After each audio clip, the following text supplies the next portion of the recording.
多數原因，所以我而家係可以幫人催眠收錢。係咪要攞條鏈咁樣揈？基本上咧，即係一卡咁樣你就瞓咗個仔咁樣就得㗎啦。哇！聽專業嘅講啦，書又冇讀過，你快瞓啦！2021你做過乜？2021你做過乜？2021你做過乜？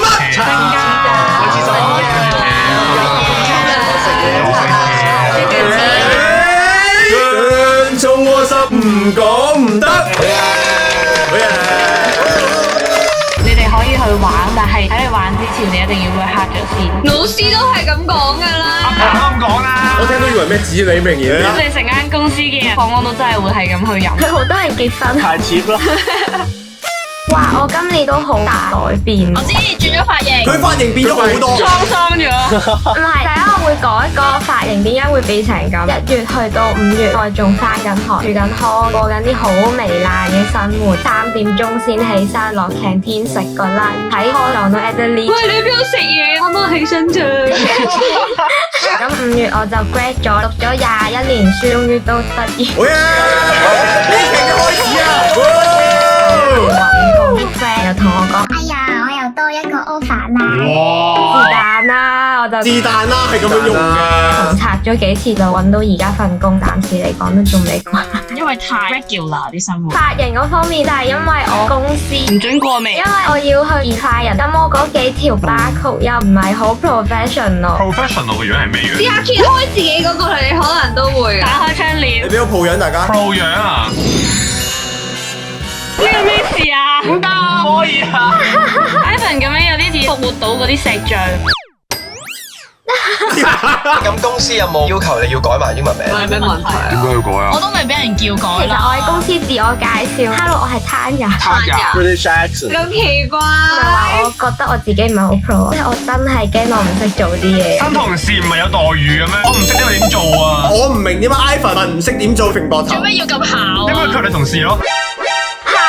喂，邊個話女同事就係咁樣㗎？係咪性別歧視啊？男同事都可以咁樣㗎。哎呀，我唔識呢題。然後我就有個夢想，做一個催眠治療師，醫病咁樣。我都冇聽過。佢催眠自己就催眠治療師我係幫人催完之後，佢就會好返。幫人催。一個二個講啲又唔講啲，催眠啦。中學畢業之前已經想做，但係因為嗰陣時冇錢。讀完個 course 就係㗎。呢個暑假我每個禮拜日的起心肝9點鐘去到夜晚7點去上，仲要做啲 placement，真係啲 patient 幫佢哋催眠。哇，你好有趣喎！突然之間讀咗一個牌。多數原因，所以我而家係可以幫人催眠收錢。你聽我唔到，你聽我唔到，你聽我唔到。係啊，喺度喺度講廢話啊！人哋係專業嘅催眠治療師。係點樣吹啊？點樣催眠？而家大家學下 Adeline 管理好自己嘴巴。係咪要攞條鏈咁樣揈？基本上咧，即係一卡咁樣你就瞓咗個唔使咁樣就得㗎啦。哇！聽專業嘅講啦，書又冇讀過，你快瞓啦！用錶、卡手指嗰啲全部假。個 idea 就係當一個人極度放鬆嘅狀態，就會去揾翻你已經揾唔翻嘅感覺。咁你催唔催眠到自己㗎？我催眠到自己啊！嚇？自吹。咩料啊？唔係。 2021年我同 Tanya 一樣，住咗3年後畢業翻屋企。個轉捩點係有一櫃嘢喺出邊啦，喺屋企門口。有啲遺憾，嗰陣可能冇陪 roommate 多啲。嗰陣如果一齊出去煮多餐會點啊？你 quit hall 嘅時候有冇喊？有啊，喊咗好耐啊！哦。就算翻到屋企夜晚黑，有時我唔識講啦，個感覺我而家都好想喊。唔好喊啦，唔好喊。仲要我真係好想喊。哇！2021年大事回顧真係超級薑葱樹窿唔好喎。喊啦。喊到我都想喊。畢業啲朋友個個都好似好辛苦，我就決定俾自己唞下，諗下自己想做啲咩。人哋問我啊，你畢業啦，我做咩啊？冇啊，唞下先咯。如果你真係一翻工翻到你退休，或者你換一份工，中間先有 gap，去俾個人唞下。我唔覺得而家係要搏殺賺錢做啲咩咯。我而家都唔係好知點算，gap 咗1個月會問你做咩唔翻工？係啊。我都好驚嚟㗎。成世好似為咗要達到啲乜嘢而組織啊！讀大學畢業要揾個25000蚊嘅 fresh grad 我先翻工咁樣。你可能要面對其他人嗰個壓力，點解你畢業遊手好閒，嘥時間。但係我覺得，就算你逼自己好 regular，但係你冇咗嘅心靈上呢一皮嘢值唔值個精神健康啦？你個笑容，你個開心值唔值幾皮嘢啊？嗰個價值係旁人係難以理解嘅。有時唔係話社會話係咁就咁樣咯。係啊，趁有時間可以沉澱下自己就沉澱下咯。加油！加油啊！加油！差份嘅，加油！我今年最深刻就係參加咗一個全民造星4 99號 Ivan 喬裝女仔。電影比賽好細型，做呢個導演嘅角色，奮鬥，好大壓力嘅。我每日食唔開，坐唔落，瞓唔着，導致我有一個好嚴重嘅腸胃炎。今年我要注重我身體健康咯。你咁嘅歲數，你都未講呢啲嘢，佢就講呢啲。咁個腸胃炎係嚴重到佢會自己流出嚟嘅。係啊，佢自己流出嚟噶。流料，你括約肌要練一練。失禁喎，phần仔。你而家唔會再流噶啦嘛？腸胃炎嗰排啊，唔係而家最嚴重嗰陣時係坐喺廁所成日，屙到脫晒水，我想出去斟水，因為起身又賴我慢咗咯。我係勁似寵物小精靈嗰個小剛咧，得翻條線喺度咯。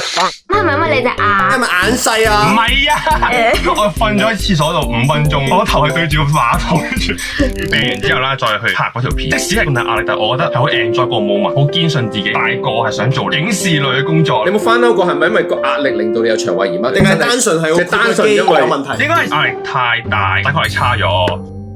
多謝大家真心 respect。就算咁感動，我哋都係會有啲咩啊？姜葱 challenge，好似姜葱做啦。呢個喊都唔使做啊！阿姜，今次 challenge 佢哋啲乜？邊個分享嘅故事最平淡，捉佢出嚟做 challenge？聽呀，呢個係一個好必然嘅事咯，要做翻準時翻工。佢用翻個老細咯，嚟到我 happy 下聽下 ，OK？我投翻 Rachel，我覺得呢樣嘢其實都知咗好多年啦。 Rachel，呢啲唔係叫你上司搞你係嘛？諗唔到揀邊個，但係我揀咗阿晴，佢好似好唔開心，所以我想佢做姜葱 challenge，令到自己 high 啲。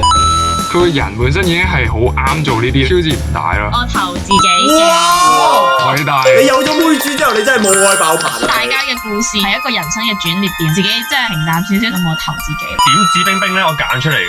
我係亂填喎。佢點知冰冰淨係點 Ivan？ Adeline 就係記得 Ivan。Rachel 係以2票成功勝出呢個姜葱 challenge。我覺得咁大 first 應該要一齊做咯。但係你贏咗。當你油白塊面或者油黃塊面，你就可以坐喺呢度講呢啲嘢。你要接受我哋嘅姜葱 challenge。姜葱 challenge 咧就一定有得揀嘅。嗱，我哋會俾2個選擇你。姜 challenge 咧就開俾你揀，但係如果你唔揀阿姜嗰個咧，無論葱 challenge 開出嚟係啲咩啊，你都一定要挑戰噶啦。問咗意見佢先，因為呢一集係2021年嘅大少年，成年咁多個姜葱 challenge 精選咗3個，我會俾3個 number 佢揀。56就係 My friend is 要打俾一個好朋友，叫佢 follow 我哋。我記得我做噶。你有冇睇過我哋做姜葱㗎？睇過你咯。咁你有冇 follow 我哋 IG？係啊，follow。第66集咧就係聽晒你話，就係扮動物接受指令。扮貓沖涼。貓點樣沖涼㗎？76集就係從頭開始扎孖辮。Adeline，哇！阿蓮好鬼好笑，阿蓮好好笑。佢揀啦，是但啦。好，Rachel 翻嚟啦。今次嘅姜葱 challenge，我會俾3個數字你揀，揀咗其中一個咧，我就會直接話個 challenge 俾你聽。分別係56、66、76。56，我好中意隻5字嘅。